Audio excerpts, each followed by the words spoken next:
there in the ambulance. But the thing is, at this point, you knew it was God, Yeah. but you didn't know if it was Jesus or not, did you? That's right. Yeah. Well, I got into the hospital. They took my blood pressure, couldn't find a pulse. I was in what they call crashing. You know what I mean? My veins were collapsing. The doctors put in dextrose, antitoxin, anti-serum, and they tried to get a line in. And as they're actually shoving needles into me, I can hear everything they're saying, but I feel myself going away from them. It's like in a third party. I'm watching what's going on, but I realise that I'm losing the battle. I remember the doctor saying that's all we can do for you. Try and keep your eyes open, fight the toxin, fight the tiredness. Now, I'd heard that way back on the road, and I was pretty exhausted. You know what I mean? They Sure. lay me down on a bed, and I remember lying there thinking, well, I'll try and keep my eyes open all night. If somehow I can keep awake, maybe I can break the back of it.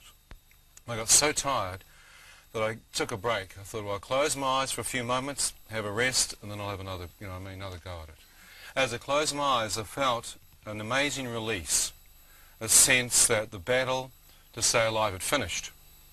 So the obedience to the voice that said, fight this, you felt a release now. You could just... Well, I just didn't have any strength left. I knew that I just had no strength left. I had no comprehension that when I sighed, it breathed out. The doctors came back, saw my eyes shut, and pronounced me clinically dead. I hadn't realised any of this. I hadn't seen any of this. To me, I just closed my eyes and felt a sense that the battle to stay alive had finished. I found myself immediately in a dark place, pitch black, very eerie. I thought, what's happened? Why have the doctors turned the lights out? I began groping around the darkness, trying to find a light switch, trying to find a bed or some light. Unable to see anything, I thought, well, it's so dark in here, you can't see a hand in front of your face. So just in reflex to that thought, I lifted my hand up towards my face, and my hand seemed to pass straight through it. I thought, that's impossible. You can't miss your face. Two hands. I brought both hands up, and both hands seemed to pass through as if there was nothing physically there. I thought, where's my body? As I went for different parts of my human form, I had the sensation of what I am now. You know what I mean? Sitting before you. So you're fully conscious of Fully conscious of that you are a human being, but no longer in physical form. I found out later that when a man dies, his spirit leaves his body, and his physical body is just a clay vessel. It just goes ash and dust. That your spirit's more real than your physical body. Which you know now, but as you say, you didn't know that Well, then. I'm standing here going, well, this is real. This is wild. What is this place? Did it ever occur to you that you were dead, that you could have been dead? Well, at that point, but I'm suddenly now confronted with the fact that this darkness isn't just physical, it's a spiritual presence. So I'm trying to come to grips with the fact I'm apparently out of my body, and then I feel the most intense evil. It's like movement all around me, a pervasive, cold, eerie presence.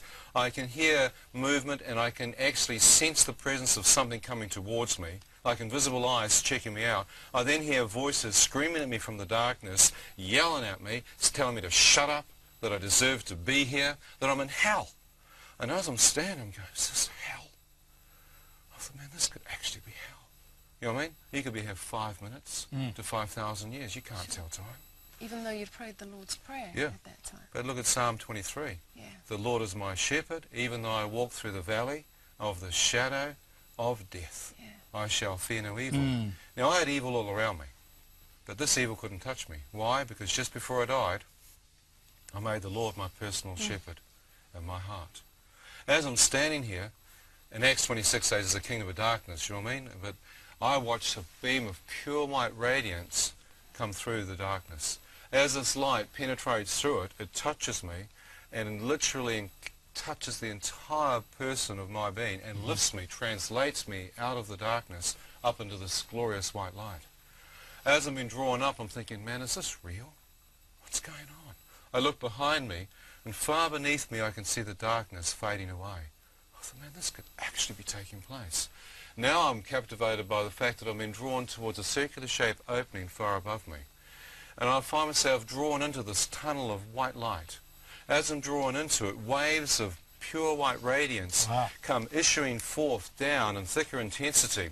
The first wave of light that touches me gives off a living emotion, like a living light, and I feel comfort.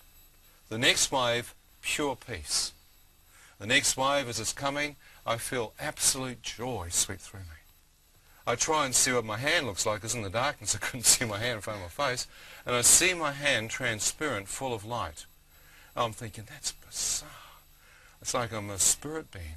What's happened? As I move out of this tunnel of light, I see the most incredible sight I've ever seen. I see a light that emanates out.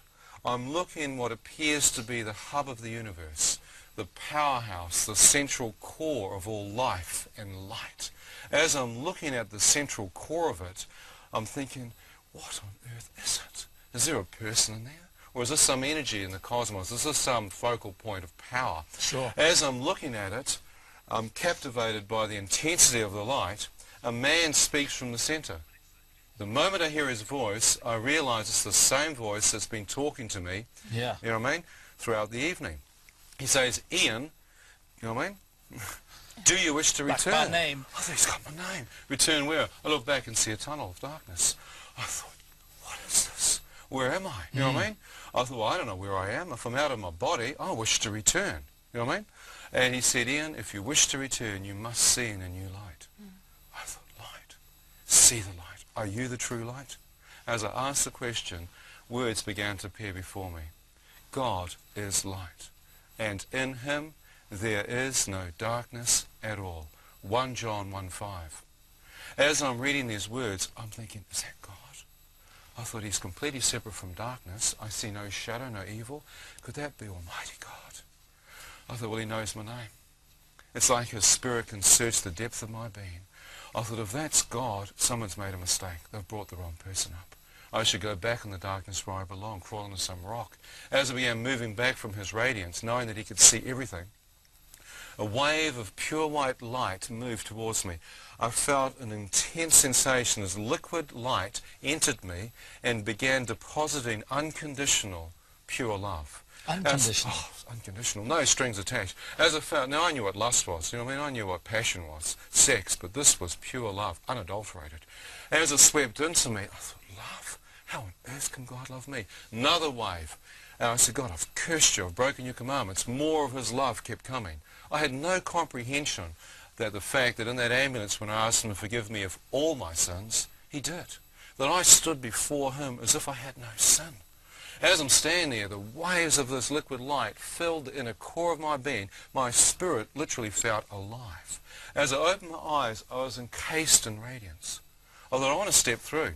I want to see who's this person. As I began entering into this cloud of unbelievable radiance and glory, I moved in, and the first thing I saw was a man, and his face emanated light. It was like it was literally coming out of the pores of his skin.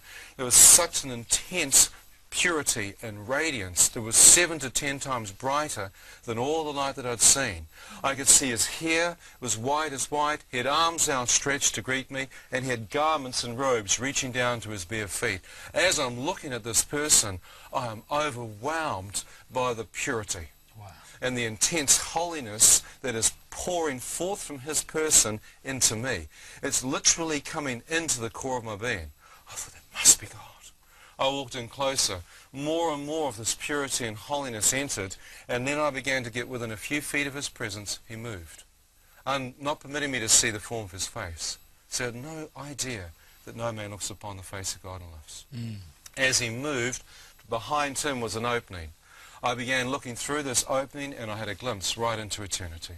The same life that was upon the presence of God was emanating through this creation. So you kind of saw heaven. Well, I saw a whole what looked to be a new earth.